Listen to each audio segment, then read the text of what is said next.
नमस्कार दोस्तों, स्वागत है आपका अपने चैनल धार्मिक ज्ञान जीरो। एक मैं आपसे से रिक्वेस्ट करते हैं कि वीडियो को अंत तक देखें, स्किप बिल्कुल भी ना करें। वीडियो पसंद आए तो लाइक करें, साथ ही दोस्तों रिश्तेदार में शेयर एंड सब्सक्राइब जरूर करें, क्योंकि इससे हमें वीडियो बनाने का मोटिवेशन मिलता है। आज हम दोस्तों, महिला हो या पुरुष, दोनों ही रात में इन 4 अंगों पर तेल जरूर लगाना। हम आपको एक ऐसा अंग बताएंगे जिस पर काफी लोग तेल लगाने से शर्म आते हैं, और आप सभी लोग जानते ही हैं जिसने की शर्म उसके फूटे करम। जी हाँ दोस्तों, शरीर के इन 4 अंगों में यहाँ तेल लगाने से आपका शरीर स्वतः अपनी सारी बीमारियों को नष्ट कर देगा, यानी कि वह खुद ठीक कर लेगा। तो वह 4 अंग कौन कौन से हैं और कौन सा तेल लगाना चाहिए, ध्यान से सुनना। इस बात को, शरीर की इन 4 अंगों में से जो एक अंग है वह ऐसा अंग है जहां पर आपको तेल लगाना जरूर चाहिए।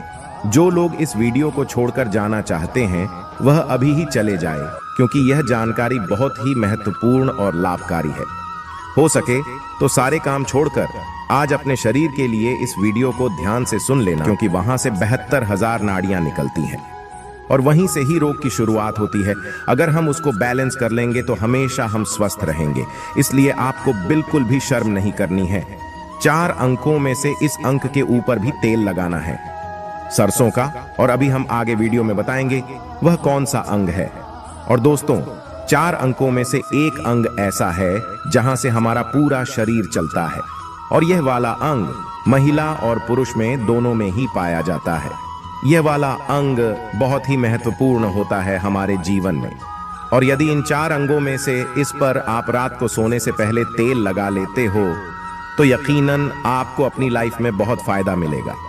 आपकी रात कभी भी खराब नहीं होगी और आपको थकावट भी बिल्कुल महसूस नहीं होगी। बस तेल लगाने में बिल्कुल भी कमी मत करना। अब यहाँ पर कुछ लोग ऐसे होंगे जो हमारी बातों को हल्के में लेंगे, क्योंकि उन्हें आयुर्वेद की नॉलेज नहीं है, उन्हें ज्ञान नहीं है।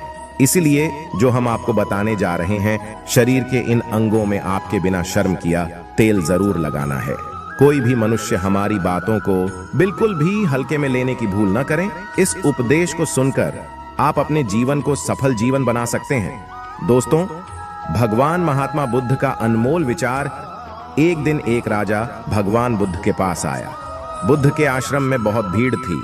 राजा ने भगवान बुद्ध से आग्रह किया कि वह एकांत में कुछ बुद्ध से कहना चाहते हैं। तथागत बुद्ध बोले, सर्वत्र एकांत है, यही बोलो। फिर राजा ने कहा कि मैं तथागत सन्यास लेना चाहता हूँ। बुद्ध गंभीर हो गए। वे बोले कि तुम्हें सन्यास होने के लिए दीक्षा के पहले मेरी एक शर्त पालन करना होगा। राजा ने स्पष्ट किया कि जब दीक्षा लेनी ही है और सन्यास होना ही है तो मुझे आपका सभी शर्तें मंजूर है। और फिर तथागत बुद्ध ने आदेश दिया और कहा, अपने कपड़े उतारो, अपने जूते उतारे और नग्न हो जाओ, और इसी नग्न अवस्था में अपने राज्य के राजमार्गों पर स्वयं को जूते मारते हुए चक्कर लगाकर आओ। राजा असमंजस में पड़ गया। तथागत बुद्ध यह क्या कह रहे हैं? मैं एक राजा हूँ, इस तरह से मैं नग्न होगा और नग्न होकर अपनी ही सड़कों पर कैसे खुद को जूते मारते हुए चक्कर लगाऊं? लेकिन फिर भी राजा को संतुष्ट होना था, तो उन्होंने भगवान बुद्ध की शर्तें मान ली और वे वैसा ही करने के लिए निकल पड़ा। राजा ने वैसा ही किया। वह नग्न होकर स्वयं को जूते मारते हुए राजधानी की सड़कों पर दौड़ने लगा। और यहाँ उसके चले जाने पर शिष्यों ने बुद्ध से कहा कि जब हम आपसे दीक्षा लेने आए थे तब आपने तो ऐसी कठोर शर्तें नहीं लगाई थीं। आप तो स्वयं करुणा अवतार हैं, फिर आपने राजा के साथ ऐसा कठोर व्यवहार क्यों किए? तब भगवान तथागत बुद्ध बोले, जब तुम लोग सन्यास लेने आए थे तब तुम्हारे अहंकार बहुत बड़े नहीं थे, इसलिए तुम लोगों से घर घर भिक्षाटन करवाकर ही काम बन गया। यह तो एक बड़े राजा है, इसका अहंकार भी बहुत बड़ा है। इसलिए जितनी बड़ी रोग उतनी बड़ी दवाएं, इसलिए महारोग की दवा भी अधिक शक्तिशाली होती है। इसी कारणवश मैंने इनका परीक्षा भी इतना कठिन किया है। राजा जब इस दशा में अपनी प्रजा के सामने से गुजरेगा तो उसका अहंकार चूर चूर हो चुका होगा। राजा ने शाम तक शर्तें पूरी कर ली और बुद्ध के चरणों में आकर गिर गया और फिर बोला, तथागत, अब तो मुझे आप दीक्षा देकर मुझे सन्यास करें। भगवान बुद्ध ने राजा के सिर पर मुकुट रखा और कहा कि अब तुम्हें सन्यास लेने की जरूरत ही नहीं है। जाओ और कर्ता भाव छोड़कर साक्षी भाव से राज करो। अब तो तुम राजा हो चुके हो, अब तुम सन्यास राजा बन चुके हो। किस तरह से भगवान बुद्ध ने एक राजा को उपदेश दिया और राजा का जीवन धन्य हो गया। दोस्तों, ये छोटे से उपदेश से आपको क्या ज्ञान प्राप्त हुआ? स्वास्थ्य से संबंधित बहुत ही महत्वपूर्ण जानकारी। दोस्तों, यह हमारा शरीर किससे बना है, यह सबसे पहले जानना जरूरी है। और हमारे शरीर में कौन से 3 दोष पाए जाते हैं?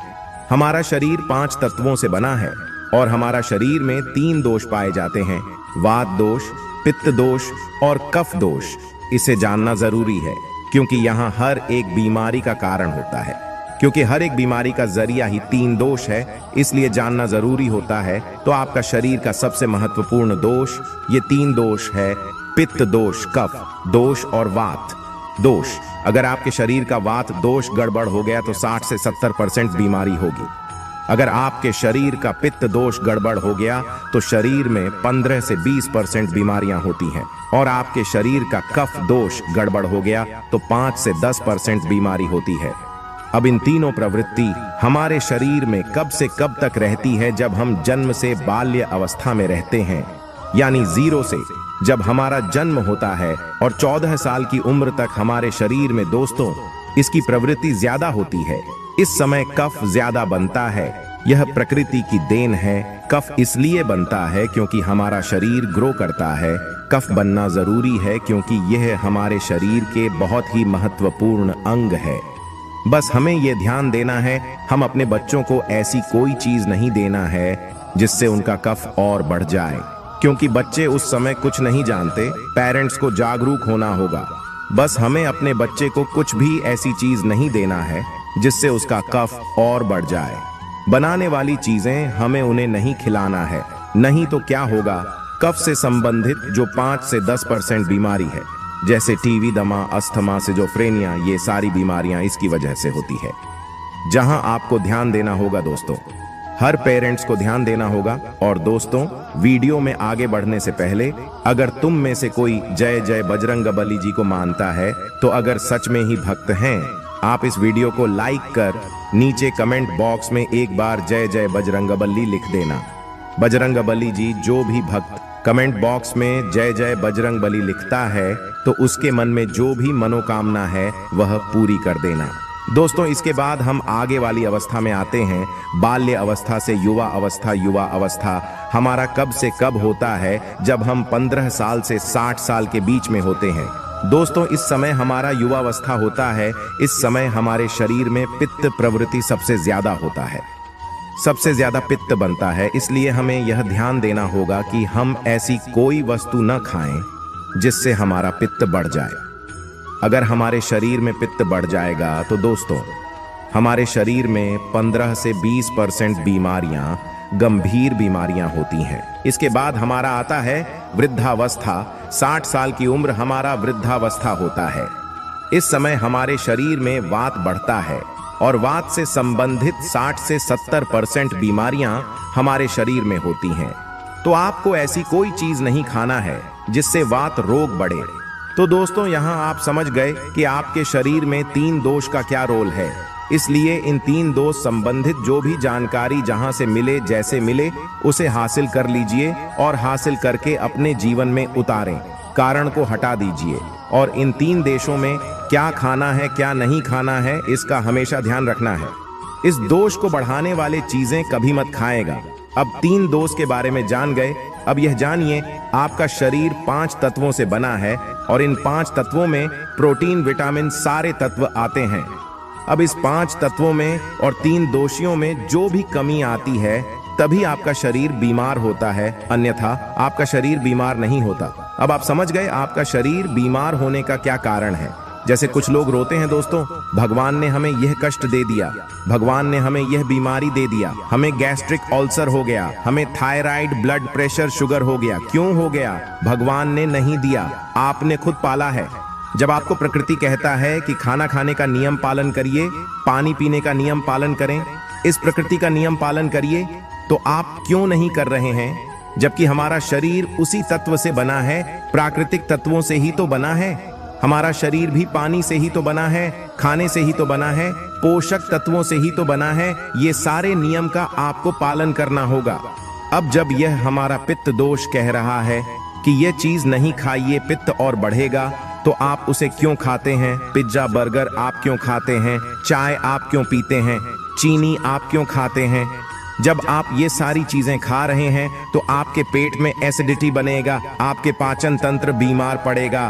तो जब आपका पाचन तंत्र बीमार होगा तो कुल तमाम बीमारियां आपको आएगी। ये तो आप खुद कर रहे हो ना, ब्रह्मांड नहीं दे रहा है, भगवान नहीं कर रहा है। आप इसे खुद जाने अनजाने में कर रहे हैं। हम अपने मन को, अपनी जीभ को कंट्रोल नहीं कर पा रहे हैं। तो दोस्तों, ये सारी चीजें आप छोड़ दीजिए। अब दोस्तों, बात करते हैं हमारे शरीर में तेल कौन सा लगाना चाहिए, कहां पर लगाना चाहिए, उस पर जानते हैं। समझ गए? आपका शरीर निर्माण कैसे होता है, इसे सुरक्षा करना आपके हाथ में है। इसकी सुरक्षा आप खुद करिए। शरीर की 4 महत्वपूर्ण अंग है जिससे आपके शरीर की सारी नसें जुड़ी हुई हैं। दोस्तों, पहला पैर का तलवा, दूसरा है आपकी नाक और तीसरा है नाभि, चौथा है आपका सिर। ये 4 सबसे महत्वपूर्ण अंग है और इन चारों जगह पर आपको तेल लगाना है। दोस्तों, बस यह ध्यान देना है कि आपको कब लगाना है और कैसे लगाना है, बस ये ध्यान देना है। रोज सुबह जो मॉर्निंग वॉक करता है नंगे पैर जमीन पर या फिर हरी घास पर, तो उसकी आंखों की रोशनी कभी कम नहीं होती। इसलिए आपको पैर के तालू में शुद्ध तेल लगाना है। तो पैर के तालू पर यही शुद्ध सरसों का तेल लगाना है। जब आप रात में सोने जाइए उसके पहले गुनगुने पानी से अपना पैर धो लीजिए। पैर धुलने के बाद बढ़िया से उसे साफ कर लीजिए, सूख जाएं। दोस्तों, जब आप बिस्तर पर लेटे हैं, अगर आपकी पत्नी है तो आप अपनी पत्नी से तेल दोनों पैर में थोड़ी देर मालिश करवा दीजिए, नहीं तो आप अपने हाथ से ही मालिश कर लीजिए। रात में सोते समय यही शुद्ध सरसों का तेल, और जैसे ही आप अपने 5 मिनट दोनों हाथों से मालिश करेंगे, तेल से गर्माहट आएगी दोस्तों, तुरंत ही आपको नींद आना शुरू हो जाएगा। अगर आप नींद का टैबलेट लेते हैं, अगर आप डिप्रेशन में हैं, नींद नहीं आ रहा है, तो यह दूसरे दिन से ही बंद हो जाएगा। आपको नींद की कभी टैबलेट की जरूरत ही नहीं पड़ेगी। आपका पागलपन दूर हो जाएगा। याददाश्त बहुत तेज होती है, दिमाग से संबंधित सारी समस्याएं खत्म। और एक ही बार में आप 10 बजे सो रहे हैं, 4 बजे से पहले आपकी नींद नहीं खुलेगी। इतनी बढ़िया नींद आती है तो पैर के तालू में तेल लगाने से आपके पाचन तंत्र मजबूत होता है, याददाश्त तेज होती है, भूख लगती है, शरीर में शक्ति मिलती है, ऊर्जा मिलता है, यानी कि शरीर की सारी पोषक तत्वों की आपूर्ति कर देता है। दूसरा स्थान है नाभि, जो कि आपके शरीर का सबसे महत्वपूर्ण अंग है। दोस्तों, नाभि के पीछे एक त्रिकुटी ग्रंथि पाए जाते हैं और इसी ग्रंथि से शरीर की सारी नसें जुड़ी हुई होती है और यह शरीर की सबसे शक्तिशाली ग्रंथि होती है, सबसे शक्तिशाली होती है। इसीलिए नाभि में तेल लगाना चाहिए। आप देखते होंगे जब घर में बच्चा होता है, सबसे छोटा सा बच्चा जन्म होता है और माताएं तेल की मालिश करती थीं। अब तो यह जमाना उठ गया है। पहले माताएं 8-10 बार दिन में तेल की मालिश करती थीं। हम लोग बच्चों को देखते थे, हमारी माता जी जो भाई के बच्चे होते थे, यानी कि पोता को 4 बार दूसरी टाइम यानी कि 7 से 8 बार तेल की मालिश करती थी। दोस्तों, कहते थे जितने हम तेल की मालिश करेंगे हड्डियां इनकी मजबूत होगी। दोस्तों, यह आपकी नाभि सबसे शक्तिशाली शरीर के हिस्सा है। इस नाभि में उस समय जब माताएं तेल की मालिश करती थीं तो उनकी नाभि को फूंक मारती थी। फूंक मारने के बाद उसमें तेल लगाती थी, साफ करती थी। तो दोस्तों, आपको नाभि में तेल लगाना है कि किसका तेल लगाना है? शुद्ध सरसों का तेल लेना है और रात में सोते समय आपको नाभि में तेल लगाना है। जब आप नाभि में तेल लगाते हैं तो उसके फायदे कितने हैं आप जानकर चौंक जाएंगे। दोस्तों, आपको बढ़िया से नींद आएगी, दिमाग से संबंधी कोई समस्या नहीं होगी, आपका पाचन तंत्र एकदम स्ट्रांग बना रहेगा। आपका पाचन तंत्र स्ट्रांग रहेगा, आपको भूख बढ़िया सी लगेगी, आपके शरीर के सारे दर्द दूर हो जाएंगे, आपकी आंखों की रोशनी बढ़ जाती है, यानी कि शरीर के हर एक पार्ट के लिए फायदेमंद है। अब आपको नाक में क्या करना है? नाक में अगर देसी गाय का घी मिल जाए, शुद्ध देसी किसी कंपनी का नहीं चाहिए, शुद्ध देसी गाय का घी 1 बूंद नाक में और 1 बूंद नाक में, दोनों नाक में 1-1 बूंद डालना है। दोनों नाक में 1-1 बूंद रोज डालें। इसके इतने सारे बेनिफिट्स हैं। वह बेनिफिट्स मैं यहाँ पर गिनाते गिनाते थक जाऊंगा। दोस्तों, आपका पागलपन दूर हो जाएगा। किसी के अंदर पागलपन है, पागलपन की दवा चल रही है, तो दोस्तों 3 से 4 महीने के अंदर पागलपन की दवा बंद हो जाएगी। आपके कान के पर्दे में छेद है तो कान के पर्दे का छेद बिना ऑपरेशन के ठीक हो जाएगा, सिर्फ 3 से 4 महीने में। बाकी कोई दवा ऐसे नहीं बनी जो आपको ठीक कर दे। आपको नींद की समस्या है, नींद की समस्या दूर हो जाएगी। याददाश्त कमजोर है, याददाश्त आपकी तेज हो जाएगी। शरीर में कमजोरी है, शरीर की कमजोरी दूर हो जाएगी। जुकाम आपको कभी पूरे भविष्य में नहीं होगा। जुकाम, सर्दी, खांसी, नाक से संबंधित जितने भी बीमारी है आपको नहीं होगा। अब एक बात और है, जहां से आपका शरीर पूरा ब्रेन जुड़ा हुआ है, आपको अपने सर में सरसों का शुद्ध किसी कंपनी का आप मत लीजिए। ये शुद्ध सरसों का तेल आप अपने सर में लगाइए। जैसे ये शुद्ध सरसों का तेल आप अपने सर आसानी से इसे थपथपा पाएंगे। दोस्तों, नींद आना आपको शुरू हो जाएगी तो आप खुद देखिए नींद लाने में कितने रोल है। तो दोस्तों, आपको सिर में तेल लगाने से सोते समय कितने सारे प्रॉफिट है। आपका जो बाल है, बाल पक रहा होगा वो भी रुक जाएगा। आपको नींद बढ़िया से आएगी, इतनी बढ़िया से आएगी कि क्या बताएं। दिमाग की याददाश्त पावरफुल होगी, शरीर की शक्ति बढ़ेगी, शरीर की कमजोरी दूर हो जाएगी, आपका पाचन तंत्र मजबूत हो जाएगा, यानी कि शरीर की सारी शक्तियां आपको मिलेंगी। दोस्तों, ये 4 अंगों पर यह तेल आप जरूर लगाएं या देसी घी आप नाक में डालें। यह प्रक्रिया आप अपना लीजिए, आपका शरीर स्वस्थ और निरोग हो जाएगा। जैसे हमने कहा कि यह हमारा शरीर है, हमारा शरीर हमारे ऊपर डिपेंड है। तो दोस्तों, अभी तक हमने आपको जो भी बात बताई है वह बात बहुत ही ज्यादा हमारे शरीर के लिए लाभदायक है।